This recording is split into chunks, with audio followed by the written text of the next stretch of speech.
I were you and if I were a new grad looking for an OT job, if I didn't have a fieldwork experience, I would apply to all the pelvic floor PT jobs that I see on LinkedIn or Indeed. I would apply to any OT pelvic floor therapy job, of course.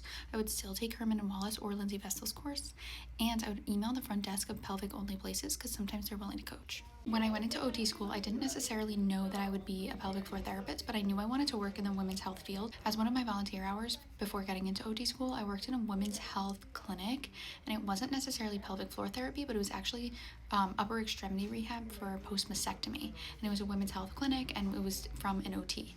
And so I had that really unique experience. After graduating from OT school, I ended up taking Herman and Wallace level 1. I just thought it would be useful. I didn't know if I could ever apply the knowledge, but I thought it would be useful, so I took it. I found a job opportunity that was hand therapy / pelvic floor therapy for OT, and I was like, let me just apply. This is so cool. And I got the job. Of course, they asked me into my interview, like, hey, do you have any pelvic floor experience? And I was like, no, but I did take Herman and Wallace, and I am willing to learn. And I did work in a post mastectomy rehab location. I tried to prove that I was willing to do the work to learn as much as I could.